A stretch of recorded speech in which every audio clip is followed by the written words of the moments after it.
여러분, 혹시 이런 경험 있으신가요? 병원에서 주민센터에서 직원이 열심히 설명하는데 귀로는 들리는데 머릿속에선 정리가 안 되는 순간. 이해하셨죠? 그 질문 앞에서 고개만 끄덕이게 되는 순간 말이죠. 오늘 제 이야기를 들려드릴게요. 저는 복자, 올해 67세입니다. 저는 30년 가까이 동네 초등학교 급식실에서 일했어요. 매일 수백 명 아이들의 밥을 지었죠. 그런데 이상한 겁니다. 30년을 일했는데 제 이름을 기억하는 사람은 거의 없었어요. 아이들은 그냥 급식실 아줌마 선생님들도 조리원 선생님 정도였습니다. 저는 평생 말을 아끼며 살았어요. 급식실에서 배운 게 있다면 말 많은 사람은 오래 못 버틴다는 것이었거든요. 그래서 더 조용히 일했습니다. 의견도 문제 제기도 하지 않았어요. 그렇게 정년까지 버텼습니다. 남편을 먼저 보내고 정년과 함께 학교를 나선 뒤 제 삶은 빠르게 조용해졌어요. 그런데 요즘 제게 가장 두려운 게 생겼습니다. 병도 아니고 외로움도 아니에요. 바로 설명입니다. 병원에 가면 의사 선생님이 말해요. 이 약은 하루 2번 식후에 드시고 이건 증상 있을 때만요. 부작용 있으면 바로 오세요. 주민센터에 가면 직원이 말합니다. 신청서 작성하시고 서류 첨부해서 온라인 제출하시거나 방문 접수하세요. 처리 기간은 영업일 기준 7일입니다. 그 순간엔 알아들은 것 같은데 집에 오면 아무것도 기억이 안 나요. 약봉지를 보며 이게 언제 먹는 거였지? 고민하고 서류를 펼쳐놓고 뭘 준비해야 했지? 멍해집니다. 전화해서 다시 물어볼까요? 아니요, 그럴 수가 없어요. 아까 설명드렸는데요. 그 말이 들릴 것 같거든요. 제가 민폐가 될 것 같아서요. 저는 평생 말을 아꼈는데 이제는 말이 막혀요. 무슨 말을 해야 할지, 어떻게 물어봐야 할지, 제 상황을 어떻게 설명해야 할지 모르겠어요. 67년을 살았는데 말은 점점 더 어려워집니다. 세상의 언어가 너무 빨리 변하는 건지 아니면 제가 너무 느려진 건지 잘 모르겠어요. 그런 저에게 곧 변화가 찾아옵니다. 구청 대강당 설명회. 그곳에서 저는 처음으로 깨닫게 돼요. 말이 막히는 건 저만이 아니라는 것을, 그리고 이 문제를 해결할 방법이 있다는 것을. 구청 대강당. 노인 의료 돌봄 통합 정책 설명회 포스터를 보고 신청했어요. 무슨 내용인지 잘 몰랐지만 중요한 것 같았습니다.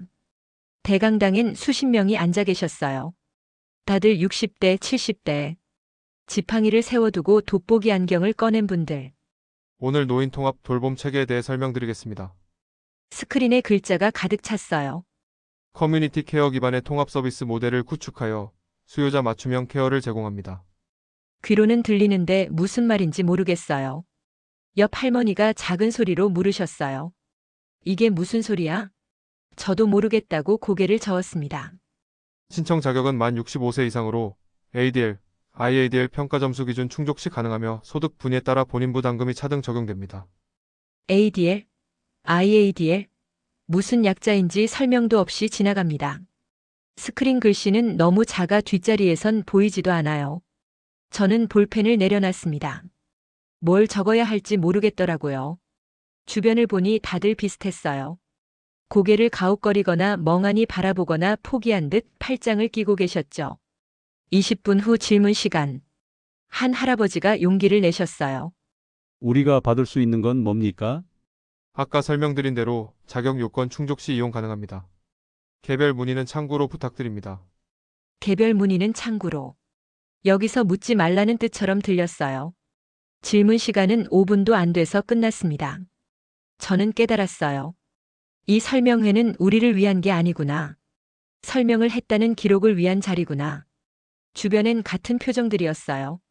못 알아들었지만 묻는 순간 민폐가 될까봐 두려운 얼굴.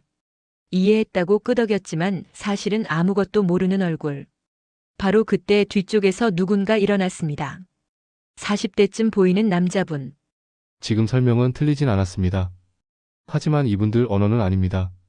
제가 대신 풀어서 말해도 될까요? 장내가 술렁였어요. 저도 그분을 쳐다봤습니다. 대체 누구지? 이상하게 마음 한구석이 두근거렸어요.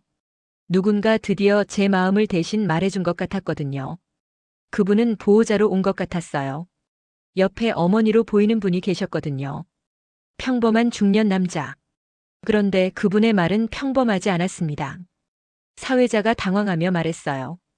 죄송하지만 설명회 진행 중이니 제 직업이 요양보호사 교육 강사입니다. 현장에서 어르신들 말씀을 행정문서로 옮기는 일을 오래 해왔어요. 이분들은 설명을 못 들은 게 아닙니다. 이해할 수 있는 방식으로 설명을 못 들으신 겁니다. 장내가 조용해졌어요. 사회자가 망설이다 말했습니다. 그럼 간단히 보충 설명 부탁드립니다. 서정우라는 분이 마이크를 잡았어요. 우릴 바라보는 눈빛이 달랐습니다. 쉽게 말씀드릴게요. 커뮤니티 케어, 통합 돌봄 다 잊으셔도 됩니다. 혼자 병원 가기 힘드신 분들 옆에 사람이 붙습니다. 약 먹는 거 헷갈리시는 분들 정리해드립니다. 저는 처음으로 이해가 됐어요. ADL, IADL 이런 약자요. 간단합니다. 옷 입기, 밥 먹기, 화장실 가기 혼자 하시기 어려운 정도를 보는 겁니다. 점수가 아니라 실제로 어떤 도움이 필요한지 파악하는 거예요. 제일 중요한 거. 서류부터가 아닙니다. 전화 한 통이면 시작됩니다.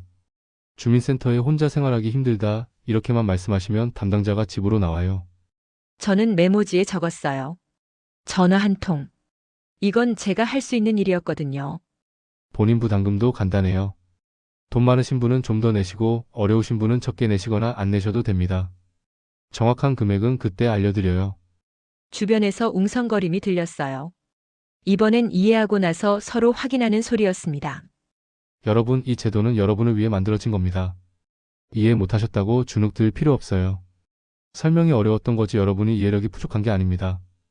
그 순간 저는 눈물이 날 뻔했어요. 평생 처음 들어본 말이었거든요. 당신 잘못이 아니다라는 말. 장내에 박수가 터졌습니다. 저도 손뼉을 쳤어요. 정우 씨의 설명은 계속됐어요. 실제 사례 말씀드릴게요. 78세 할머니 한 분 무릎이 안 좋아서 병원 가기 힘드셨어요. 그런데 예약은 온라인 처방전원 앱. 할머니는 포기하셨죠. 저도 비슷했거든요. 제가 구청에 전화했습니다. 이분 혼자 병원 못 가신다 딱 한 줄. 3일 뒤 담당자가 왔고 일주일 뒤 도우미가 배정됐어요. 그게 전부예요. 이건 이론이 아니라 실제였어요. 저 복잡한 표들 외울 필요 없어요. 담당자가 다 알아서 해줍니다. 여러분은 나 혼자 힘들다 이것만 말씀하시면 돼요. 한 할아버지가 물으셨어요. 담당자가 안 나오면요? 다시 전화하세요. 그래도 안 나오면 구청장한테 민원 넣으세요. 이건 권리예요. 민폐가 아닙니다. 민폐가 아니다. 그 말이 가슴에 와닿았어요. 서류 못 쓰신다고 걱정 마세요. 담당자가 대신 작성해요. 도장만 찍으시면 돼요. 그것도 어려우시면 손도장도 됩니다. 저는 손을 봤어요. 요즘 글씨가 떨려서 두려웠거든요. 손도장도 된다니. 정우 씨가 공무원을 바라봤어요. 제가 틀린 말 하나요? 네, 맞습니다. 그런데 왜 아까 설명엔 없었나요? 침묵. 여러분, 제도는 있어요. 설명 방식이 문제였던 겁니다. 이분들이 나쁜 게 아니에요. 그냥 익숙한 방식으로 하신 거죠. 하지만 여러분 언어가 아니었어요. 맞아요. 일부러 어렵게 한 건 아니지만 결과적으로 우리가 배제됐어요. 앞으로 주눅 들지 마세요. 못 알아듣겠으면 손 드세요. 이해 안 됩니다. 말씀하세요. 그게 권리예요. 박수가 터졌어요. 설명회 후 정우 씨 주변엔 사람들이 가득했어요. 질문하고 메모하고 전화번호 받아 적고. 저도 그분 앞에 섰습니다. 감사합니다밖에 안 나왔어요. 명함을 주셨어요. 서정우 요양보호사 교육 강사. 집으로 돌아오는 길 명함을 꼭 쥐고 있었어요. 오늘 처음 느꼈어요. 내 말도 들릴 수 있다는 것을. 67년 만에 처음 알았습니다. 가장 중요한 통역은 외국어가 아니라 내 말을 누군가가 끝까지 들어주는 것이라는 걸. 설명의 며칠 뒤 용기를 냈어요. 주민센터에 전화했습니다. 저기 혼자 생활하기 힘든데요. 어떤 부분이 힘드신가요? 병원 예약이요. 온라인으로 해야 하는데 핸드폰을 잘 못 써서. 아, 그건 대상이 아니에요. 가족분께 도움 받으세요. 끊겼어요. 멍했습니다. 정우 씨는 분명 된다고 했는데 주변 어르신들도 비슷했어요. 증상이 심하지 않다, 가족이 있다 이런 이유로 거절당했대요. 정우 씨한테 전화했습니다. 안 된대요. 제가 직접 가보겠습니다. 며칠 뒤 정우 씨가 주민센터를 방문했어요. 저도 다른 어르신들도 함께 갔습니다. 제도는 있는데 왜 신청이 안 됩니까? 예산이 한정돼서요. 우선순위로 배정합니다. 우선순위요? 설명회엔 없었는데요. 정말 급한 분들부터요. 급하다는 기준은 뭡니까? 누가 정합니까? 말을 흐렸어요. 어르신들 아시겠어요? 제도는 있어요. 설명회도 했어요. 그런데 담당자 판단으로 많은 분들이 탈락돼요. 저는 이해했어요. 우리가 못 들은 게 아니라 설명되지 않은 부분이 있었던 거예요. 정우 씨가 메모를 꺼냈습니다. 조사했습니다. 지난 3개월 승인율 30%, 70%는 거절됐어요. 우선순위 미달. 그런데 이 기준이 어디에도 없어요. 과장 얼굴이 굳었어요. 이분들은 설명을 못 들은 게 아닙니다. 설명을 못 하신 겁니다. 실제로 받기 어렵다는 걸, 담당자 재량으로 거절된다는 걸 왜 말 안 하셨어요?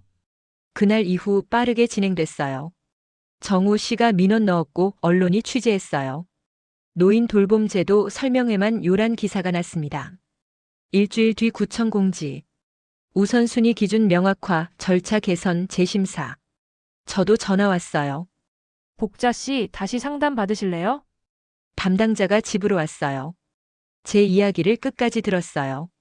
일주일 뒤 승인됐습니다. 저는 깨달았어요. 제도만으로는 부족하다는 걸.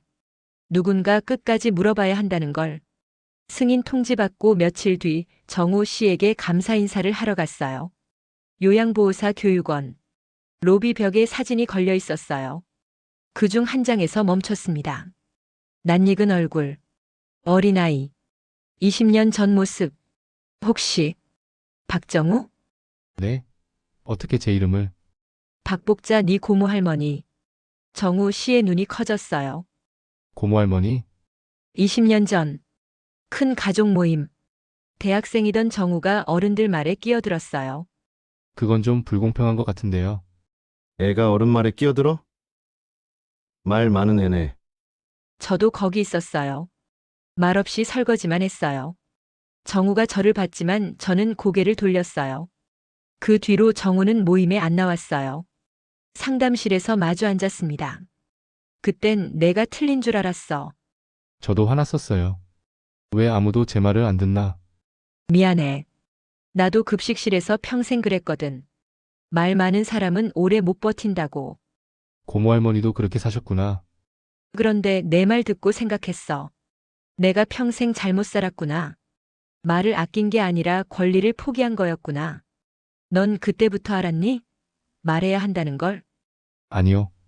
저도 한참 걸렸어요. 요양보호사로 일하면서 봤어요.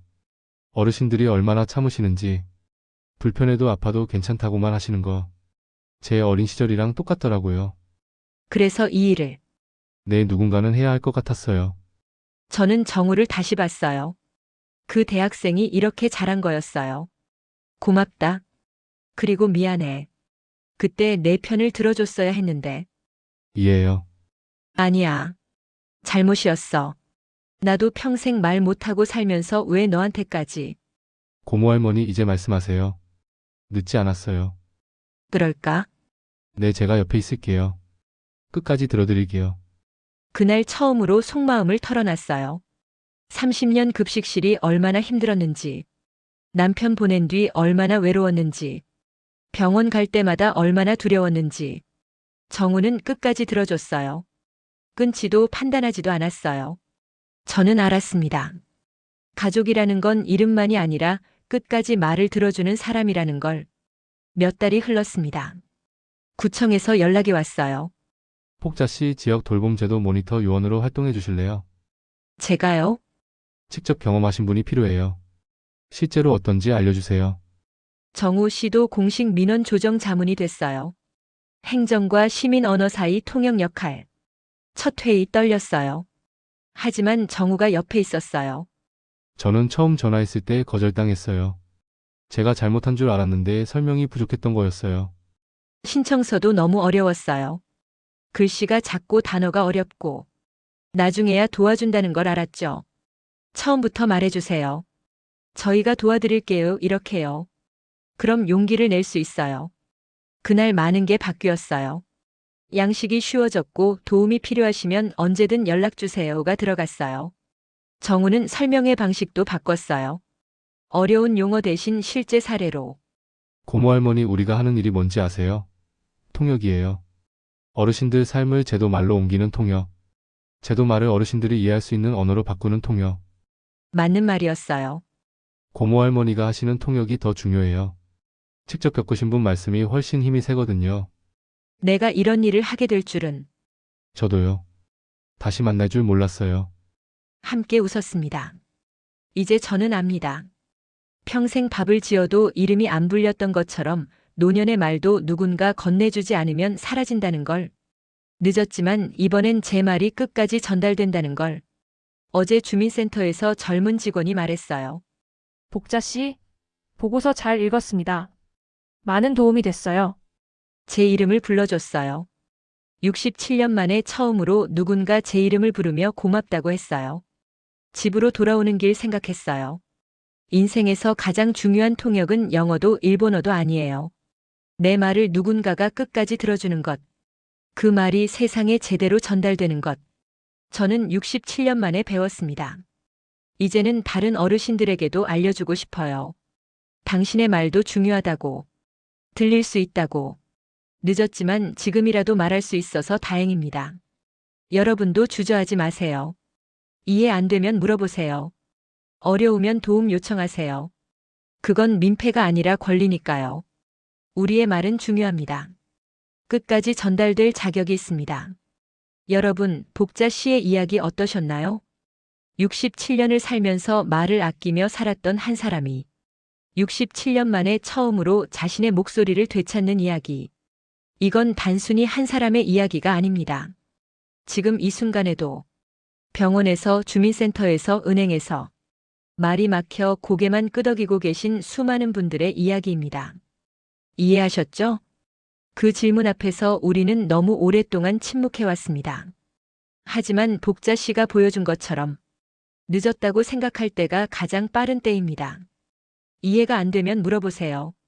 어려우면 도움을 요청하세요. 그건 민폐가 아니라 여러분의 권리입니다. 그리고 기억하세요.